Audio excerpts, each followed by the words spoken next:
blue version of the 2-bit midge with that jujube still behind it. And you can put, if it's really working, put 2 blue flies on, just because I'm greedy, Russ.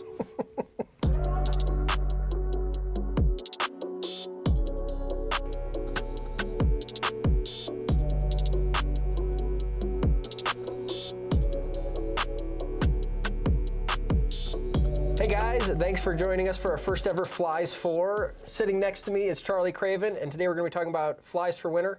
Charlie's one of Umpqua's signature fly designers, as well as the owner of Charlie's Fly Box here in Arvada, Colorado, and we are sitting in store talking about flies for winter.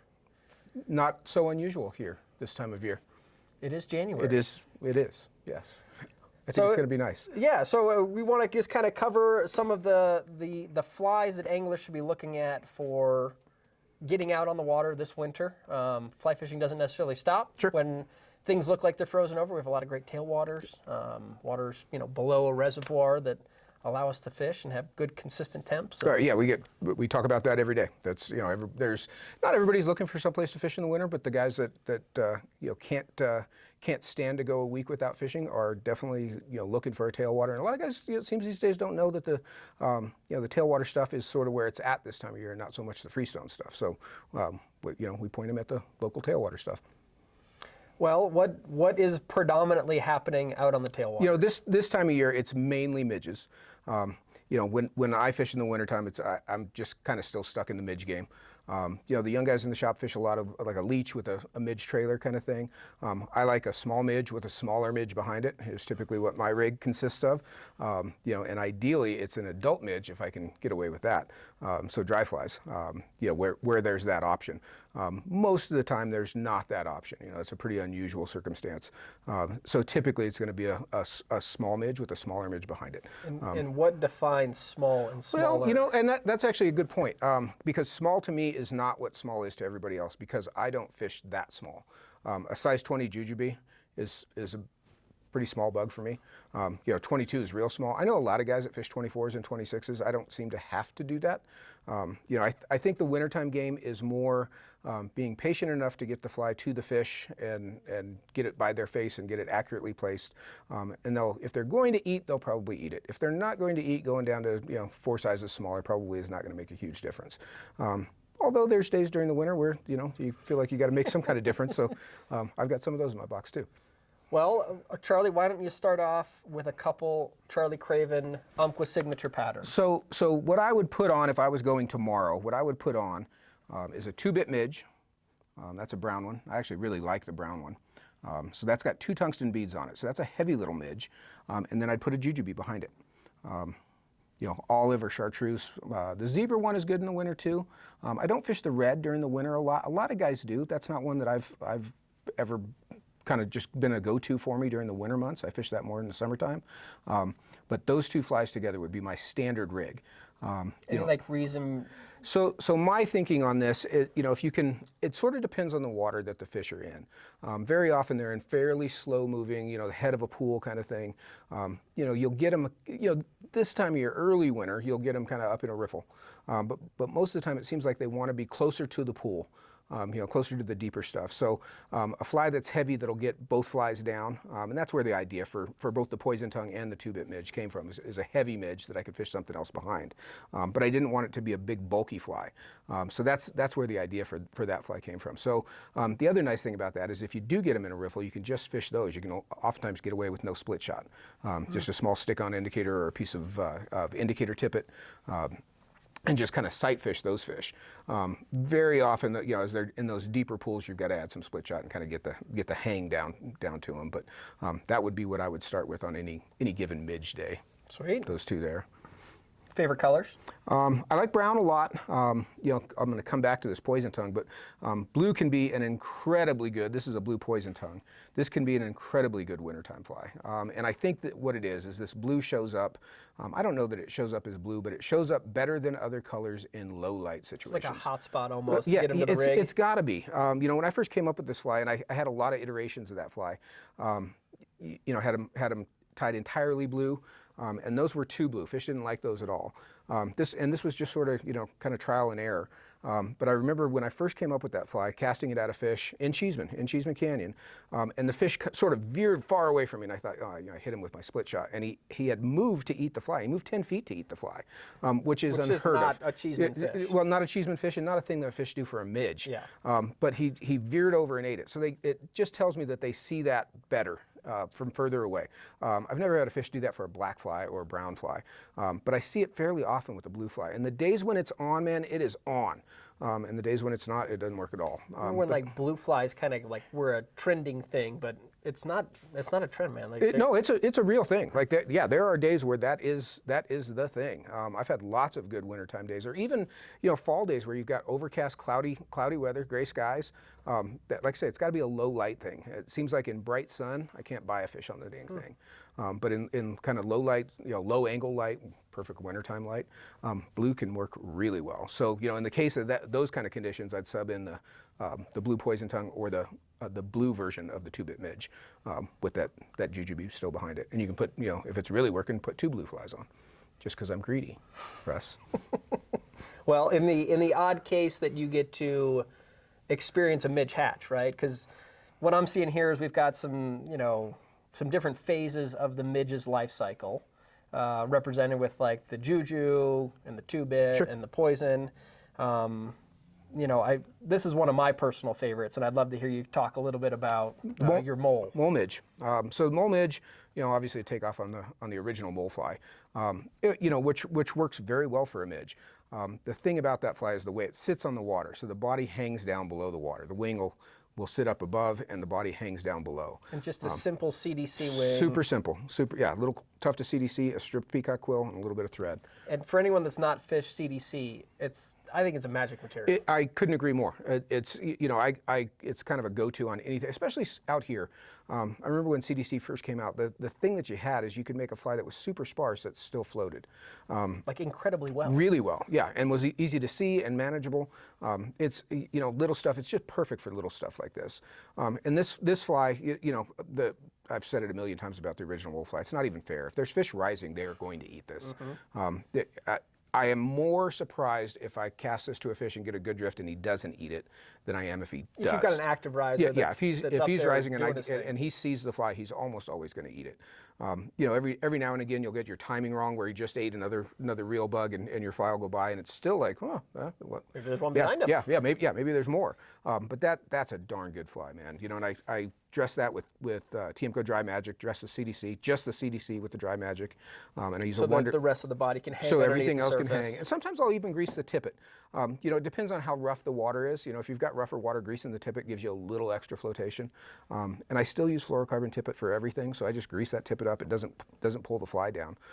But yeah, if there's rising fish, that's the first fly I tie on, and usually the last fly I tie on. It's a solid choice. Yeah, very good choice. This is Roy Palm's Special Emerger. This is an old fly. I remember this from when I was a kid.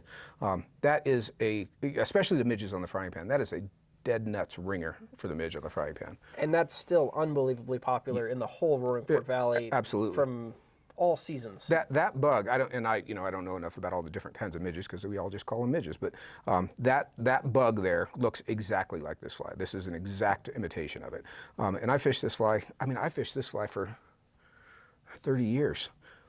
Seriously. Fish on it for 30 years. Yeah, and it still works. Yeah. It still works. And the nice thing about this fly is it's pretty easy to see. That little white, or it's light gray poly yarn over the back makes this fly pretty easy to see, which is a nice thing. Mole fly can be pretty dark and be hard to see. You ever run like 2 dries in tandem? I don't do that much. I find it hard to keep track of, to get a good drift with 2 flies at the same time.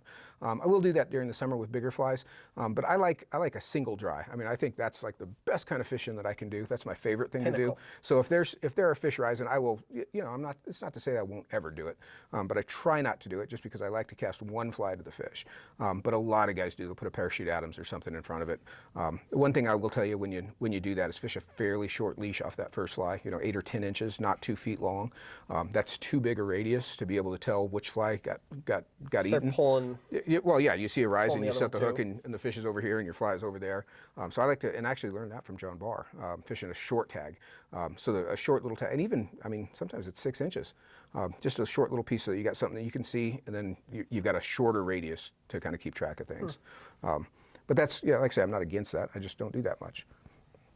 What else? Well, yeah, what else do we have on the There's table a here? Morgan's midge. This is sort of similar to the Roy's emerger. This has got a CDC wing as well. Sits up a little bit higher because it's got a full hackle collar on it. This fly is also easy to see, and it sounds weird because it's a dark colored fly and kind of goes along with the mole fly. Oftentimes in the winter you got that low light, so you got kind of that silver water, so a dark fly contrasts with that silver water, and you'd think like a big parachute Adams would show up like crazy, and it doesn't. You know, a darker fly very often on that water shows up way better. And you know, it's one of those things, like when you first start doing it, all these flies seem so tiny, but as you do it for a while and you start to recognize what it is you're looking for, you know, watching your cast and roll and seeing where the fly lands, even little flies aren't that hard to see, you know, and I've said it a million times, if you can see your fly on any cast, it's not a vision problem. It's not that the fly is too small to see. It's that the fly is not landing where you're expecting it to land. That's a casting issue. So once you kind of get that part figured out and you can kind of follow the fly, you can adjust, you know, the fly doesn't have to be exactly in the right spot. You can move it around once it hits the water, especially the stuff with hackle. So, you know, a little fly like that is not nearly as hard to see, and in most cases, you know, with that low light can be even easier to see than a bigger, brighter fly. I think the other thing for people who haven't fished like midges in the winter, it's not like your summer where everything's moving faster. This is slow water, yeah, so it's super easy to get that fly locked in and then follow it down. Yeah, get it locked in, give it a inch long twitch so that you can kind of spot where it is and then let it drift from there and just follow it. Yeah, that's one of the things in the wintertime is everything's so much slower moving.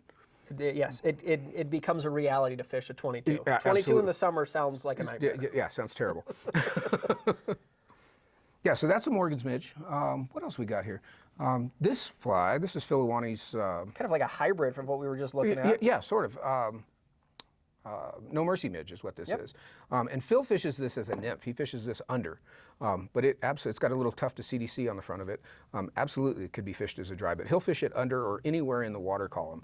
This is a really popular fly. You know, I sort of, lean toward the mole fly, obviously, for obvious reasons.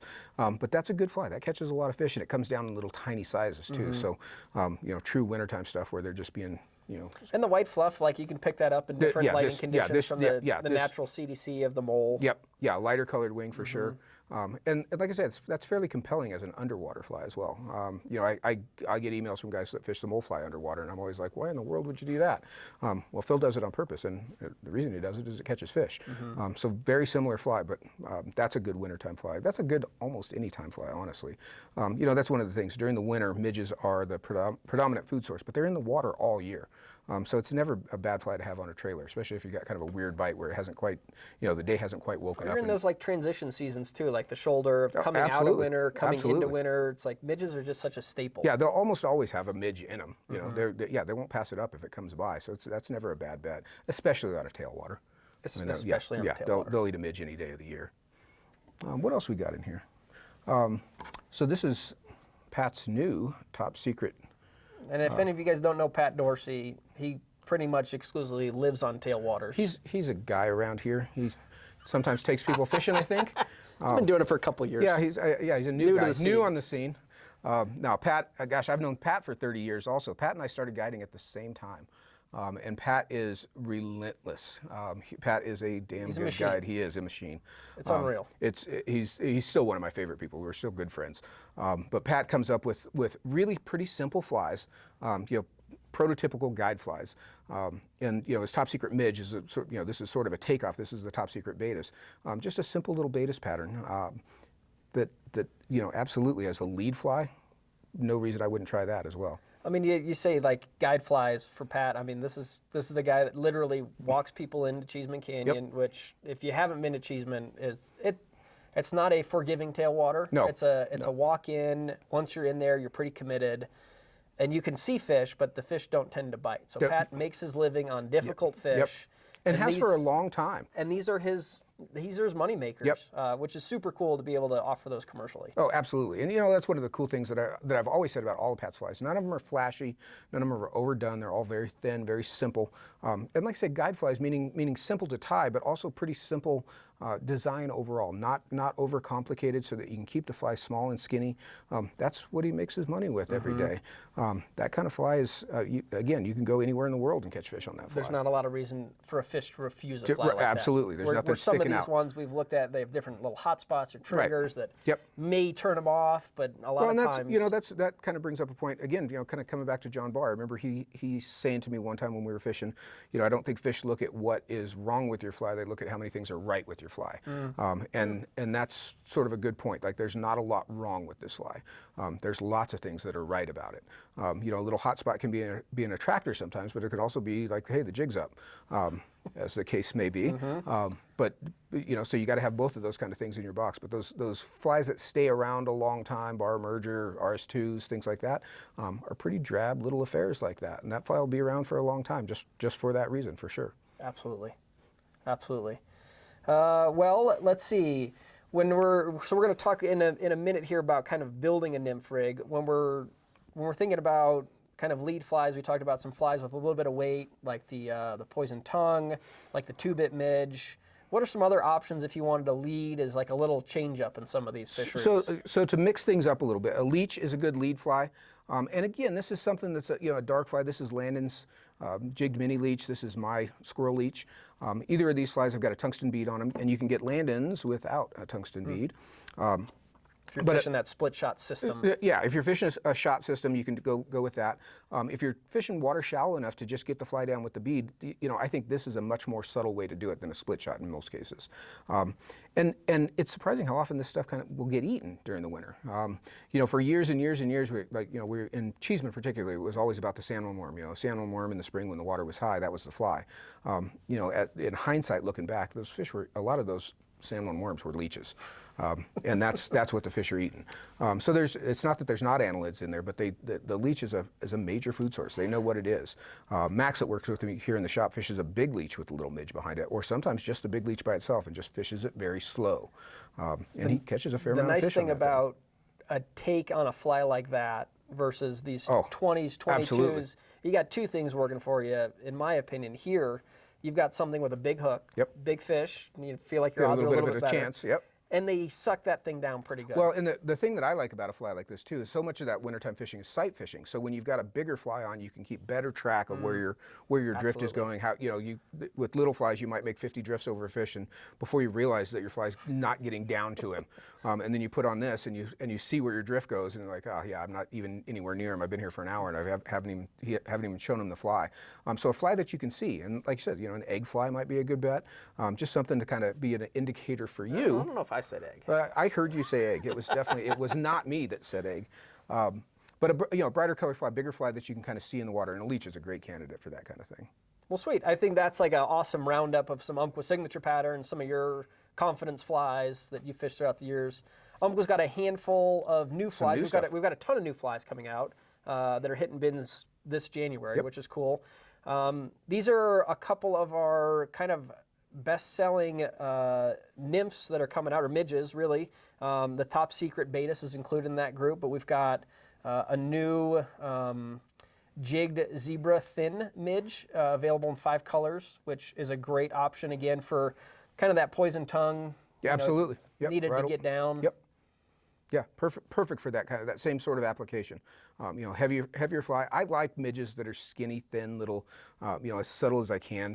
It just seems like, stuff that sticks out more than it should does not ever seem to work as well. At least not after the third cast. Flies that are skinny and very subtle. I like the bead on a lot of them. Again, that's a silver bead that size, and that's not a terribly big silver bead, but you can see that in the water, kind of gauge your drift.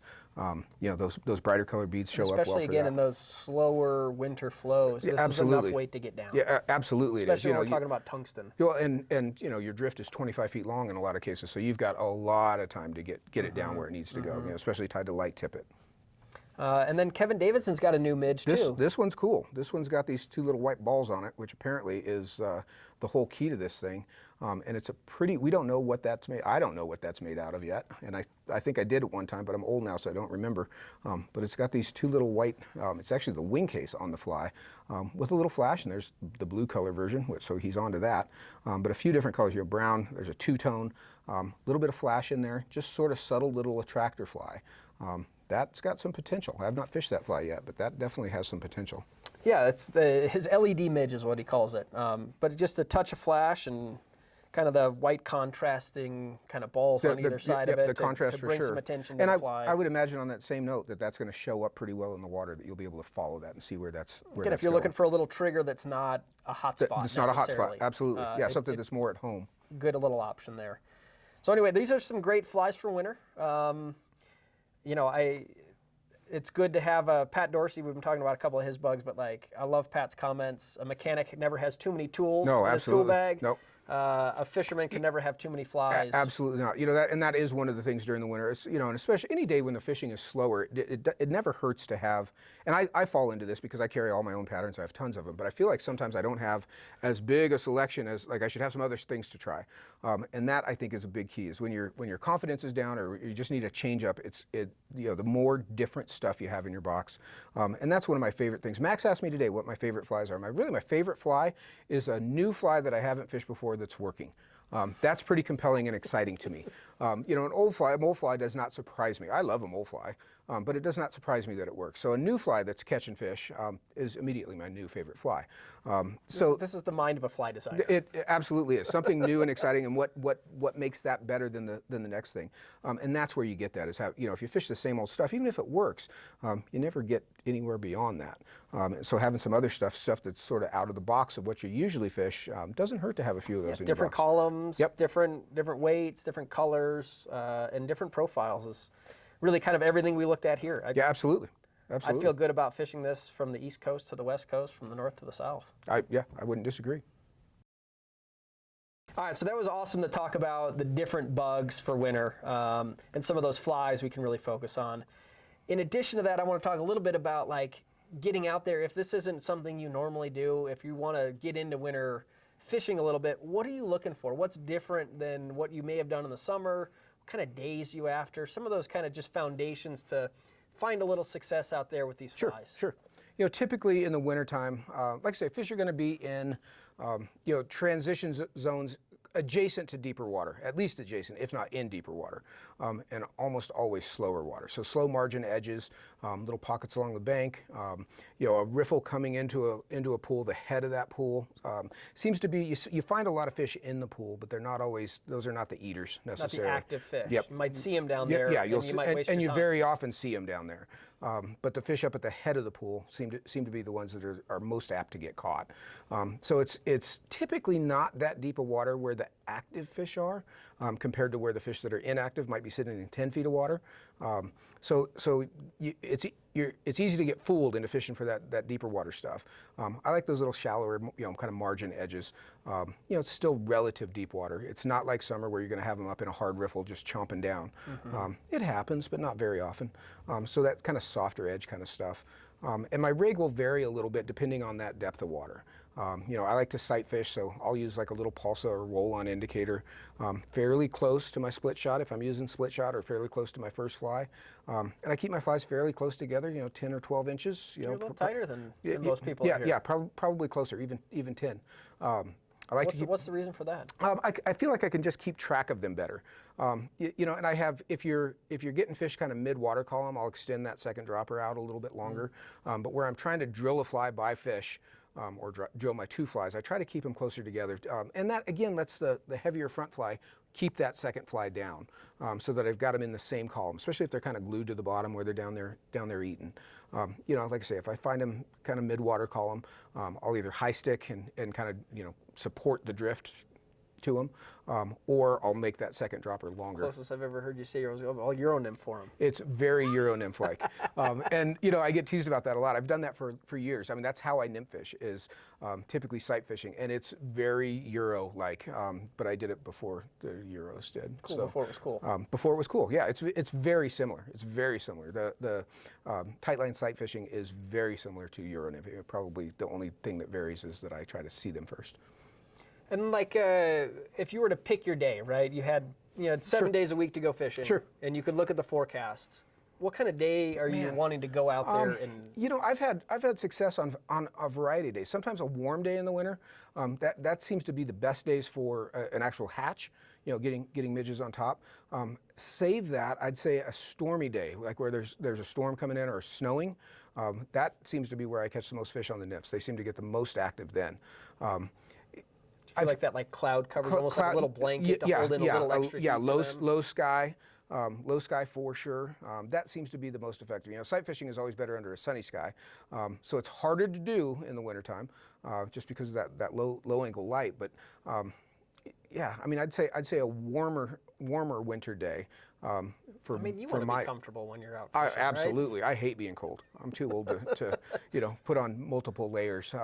And that's a thing you got to kind of keep in mind too, is you don't have an 8-hour day of fishing during the winter. You got about 4 good hours, and 2 of those are going to be the prime time. So you can kind of just keep that in mind and not feel like you're going to be out there for 10 hours. Feels like your window. About right. Yep, for sure. Usually start start around 10 and get the kinks out a little bit early, and kind of figure it out as you get into the prime bite time. But yeah, I mean, fish when you can, for sure. We don't all have the luxury of 7 days a week fishing. That would be nice. Yeah, it would. Yeah, I remember what that was like back in the day. But you get the days on the water that you can, and just make the best of it. Well, great. I think taking all of this, and if someone doesn't want to get on the water and fish in the middle of winter, this is a fly tying shop. I'm looking at a ton of fly tying materials over there. It's a great opportunity to go tie some flies and enjoy the sport in a totally different way, preparing for those kind of warm days of summer we all want to be in. For sure. Umpqua's got some new products that kind of support that. I'd love to pull those out and kind of take a look at them with you. And let's go through. Talk about some of the new fun stuff. Sounds good to me. All right, so in front of us we've got a bunch of the new Umpqua stuff, and we're going to start with hooks, which are, I think, super approachable and also the foundation of every fly out there. Umpqua is excited alongside Tiemco to launch this new 201R hook. You've had it for a bit as one of our tires and been playing with it. It's a pretty kick-ass hook. I'm super excited about this hook. Honestly, I haven't been excited about a hook as excited about a hook, and I don't remember how long. The 100 SP was the last one I remember that I was super excited about. And that's like one of your all-time favorites. Yeah, I use that hook on everything. And this hook is, we've been asking for this hook. We were just talking, 20 years we've been asking for this hook, and here it is. Since and the 200 came out. It's honestly better than I could have anticipated. So this hook is a heavier wire version of the 200. So heavier wire, a little bit wider gap, a little bit shorter shank. Super sexy black nickel finish, which that's the part that I didn't anticipate. It turned out great with that. It's just beautiful. It just makes it. Yeah, and I've always said that about the 200. 200 is such a pretty hook. I don't like that long point on that, and this hook has solved that. A little bit stouter wire too. So, full range of sizes from 4s to 22s. You can use this for everything, from big streamer stuff down to little tiny midges. Absolutely. And for folks that don't know the 200, right? Like, what are some of the flies that are tied on the 200? Oh boy, man, everything. Stimulators. The Morningwood Special is tied on a 200. Anything that you've got to have a longer. So many dry flies, a hopper. Dry flies, nymphs. Half the nymphs in the world. 20-incher stone is tied on a 200. There's a million things tied on a 200 that are going to very easily transfer over, especially where needed, to a heavier wire hook. And the other thing that makes this one unique, again, kind of that modern evolution of the 200, is just opening up that gap a little bit. A little bit wider gap. Yeah, a little bit wider gap. And that hook. And for the bigger dry fly stuff, that's one of the things that I've never liked about the 200 on a stimulator is if you make a fat-bodied fly, you close down so much of that hook gap. This hook is not going to have that problem. Yeah, and the other thing that's really cool, and you guys can see it in the up-close stuff here, is the micro barb on this one. Tiny little barb. Tiny little barb. So for folks that want to pinch their barbs, right, and flatten it, it's going to go down super easy without damaging the point at all, and still have enough of a bump there to hold on a dropper. Absolutely. And if you want to leave the barb, it's a micro barb. It's a micro barb, so it's not going to tear apart the fish. Yep. Or your face, as the case may be. More often for me. I try not to hook myself. I do it too. Happens. I do too, Russ. It doesn't always work out that way. I'm super excited about that. I can't wait to tie more on this. Yeah. So yeah, that's, I mean, That's you one guys of have the it. coolest things I've seen in years. You guys have it here at the shop. We do. It sounds like early excitement has been pretty high on the Absolutely, hook. yeah. We're excited to watch this one kind of take on a life of its own, just like the 200. Yeah, absolutely it is. Yep. So that's, again, 4 through 22, the new 201R, which we're super pumped on. And again, just that keeping evolving, like fly fishing as a sport continues to have these subtle changes that we all want. It sounds weird to be excited about a hook change, but so much, so much of it's been around for so long, and you kind of find your favorites, the 100 SPs being one of them. Having a new chassis to tie new stuff on, that's, from my creative standpoint, it couldn't be better. Yeah, that's awesome. And then, when it comes to like attaching stuff to the hook, we tie with a lot of feathers. Absolutely. And Metz has been synonymous with Umpqua since the partnership in the early 90s. And really, Metz was a big part of fly production. A lot of the stuff you see behind us has all been Metz feathers. And Metz is kind of stepping back into the hackle world with this new offering here, these graded hackles. One of the cool things about this, and just as an aside, rather than just one size in these packs, there's multiple sizes, multiple colors. The hatch packs, hatch bundles have got blue dun, dark dun, grizzly for the betas, and you can get those sized in different sizes. So 3 different colors in different sizes within a pack. There's a caddis pack, there's a PMD pack.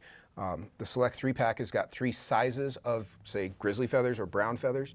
So rather than getting one fixed size in a package, you've got a range of sizes, which, I think from my perspective in here as somebody who works with tires a lot, if you're going to tie size 14 and 16 elk hair caddis, you've got to buy 2 packs of hackle. This fixes that. And especially in grizzly and brown, that's the sizes that you use the most. And even if you've got a full cape, you're going to use those sizes up first.